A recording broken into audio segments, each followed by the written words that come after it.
Well, good morning, everybody. Grace and peace to you from our Lord Jesus Christ and all the saints here in Central California.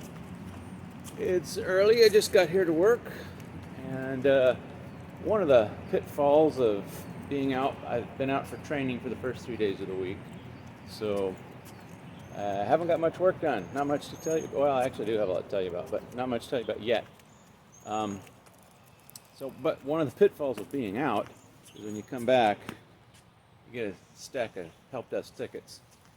And, just because you're a network admin doesn't mean you get away from the help desk.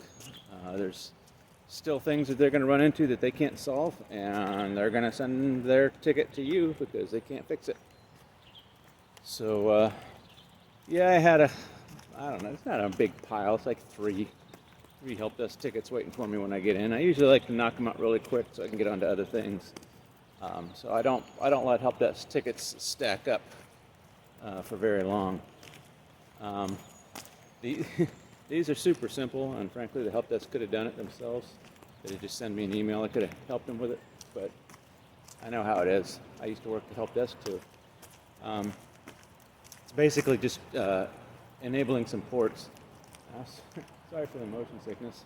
Hey, it looks like we got a storm brewing out that way. I'm going to run in there. It's just a port activations. Simple, super simple. That's why I say they could have done it.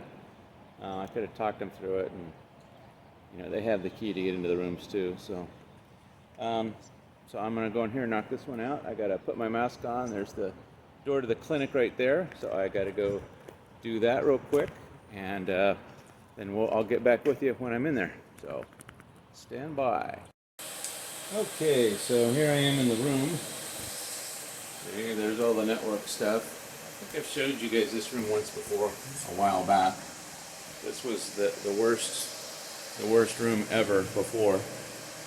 All of our switches were down there in that empty hole. We've got all these patch panels here, and there were just cables stretched all the way from there and here down to there, and it was a mess. You literally had to get on your knees, look down there, and try to find a port. So now what I always do is as soon as I get there, I take out all this cable management stuff that's in here normally, and I just put the switches in there. So patch panel switch, and then short little patch cables to keep everything neat and tidy where you can see stuff. So that's what I do. I actually can't claim credit to that idea. I got that idea from my previous job. So here's one of my other bones of contention. A lot of times I'll get this. I get a little sticky note on my desk from the help desk, and normally I just throw them away. Luckily, somebody intercepted this guy and told him, Scott's not going to do nothing. He's not going to lift a finger for this. This doesn't justify my existence. Unfortunately, I have to be kind of hard-nosed about it because this justifies my existence. These are counted and goes towards my work metrics. Metrics to prove that I'm actually doing my job and I'm worth paying. So these tickets. And I'm not held to the same standard on tickets as the help desk because they get hundreds and hundreds of tickets, and I get, help desk tickets in a year, maybe 100. So most of mine work is project work.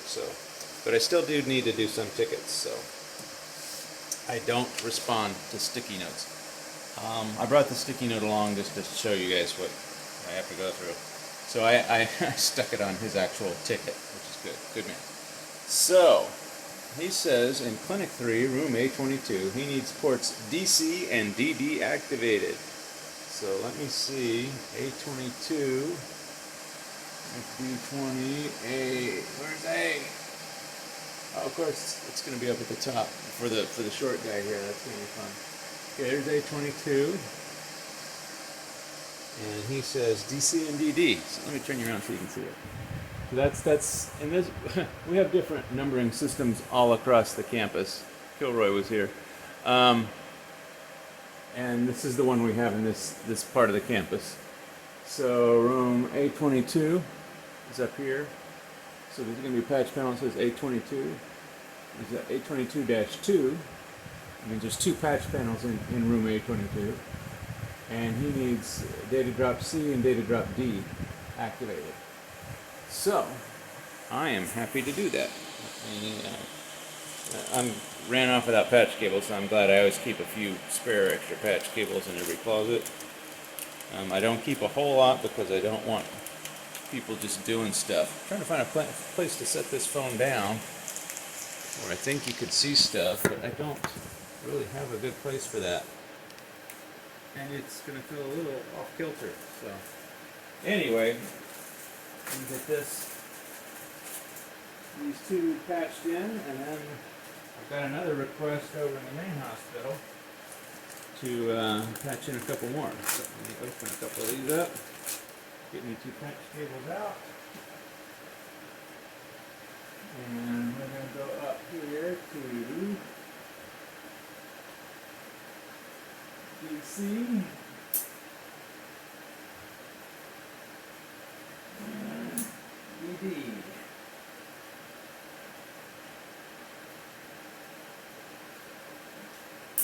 I'd say, well, why didn't you just patch them all in ahead of time? You know, you had it. And, you know, go ahead and make them all live. When we get our network admission control solution going, I will do that. We'll patch everything in and make everything live. And then we'll rely on 802.1 identification, 802.1x to port-based authentication to allow people in. So you'll get you'll authenticate, you'll get a role based on your credentials. That role will put you in a particular VLAN and you're off to the races. And if you have no roles, you'll be put into basically a guest VLAN or maybe even parked. We haven't decided yet.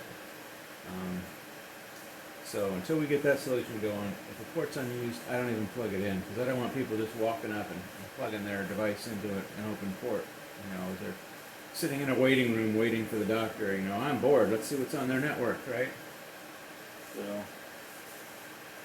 all right. Now I'm going to hang on. Be right back.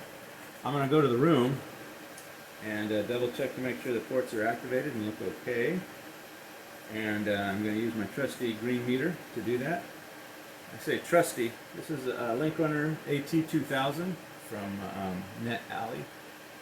I bought their newest version, the LinkRunner G2. It's nice. It does a lot more than this. It's basically an Android with some Ethernet ports on the end. But its battery life is really bad. I can maybe get through a day using that. This thing will last weeks on this battery, so it's slower and it doesn't do as much, but it does everything I need to do this morning. So we're going with the trusty LinkRunner AT2000, or the LRAT as I call it. Alright, we're going to go out and find room A22-2 and test that port. And pardon my hands, pardon the shaking. I'll get back with you guys when we get there. Okay, I hate it when my finger... I try to just pause the video and I end up hitting the stop button. I hate it when I do that. So there's the jack down there. I don't know if you can read it, but it does say A22-2. And we have DA and DB are plugged in, so I gotta check DC and DD. And man, it's right up next to the cabinet here. So I hope I can do this without destroying anything. Okay, she is down there at the bottom of the well. So you can at least see what I'm doing. So I'm gonna plug my meter in. Okay, I see switch activity, that's good. Let's go ahead and test it. And I'll do it this way so we can watch the test happen in real time. I do like my old Extreme switches better in this one thing. They respond to this land meter a lot quickly, a lot faster than the new switches do. Takes them a lot longer to send down LLDP information. There we go. Now I can't read that, so I got to turn it over to see what it says. Okay, there we go. It's on the right VLAN. It's a good port. So now I'm going to pull this out and do the other one.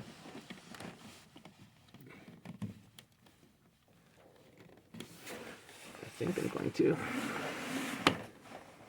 get this cable to let go.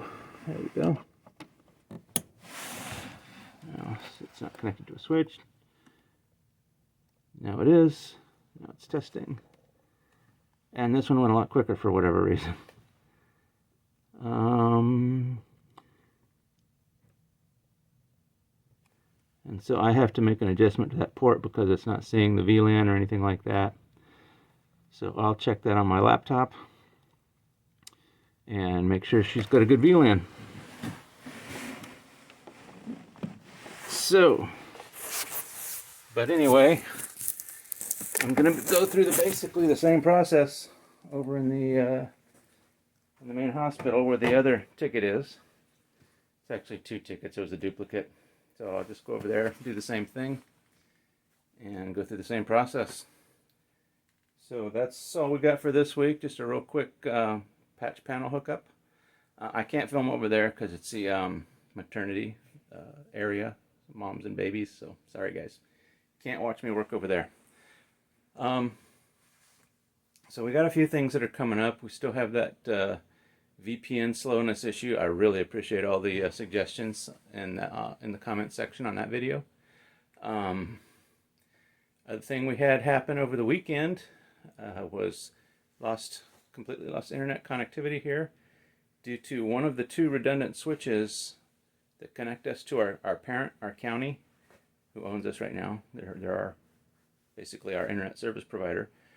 We have redundant switches that connect us to them. One of those switches went down. The other switch was still up, but it caused us to lose connectivity to the internet, connectivity to our remote branches. It was a bad deal. Luckily, it happened on a Saturday, so all the remote branches were closed. But it could have been a bad deal during the week. So the county has investigated and said it's due to a software problem. But we'll get into that. I'm dubious because there's other exact same model of switches running the exact same version of software, firmware on the switches, and they're not having this issue.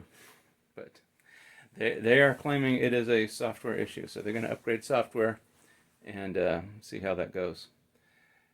And we'll hopefully be able to take you along for that. So that's what happened today. That's what's coming up. If you like what you saw, click the subscribe button or click on the notification bell if you want.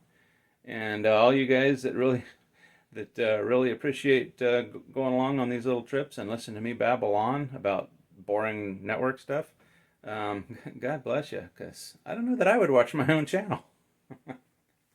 So anyway, thanks a lot for watching, guys, and we'll catch you all next week. God bless. Where'd it go? There it is.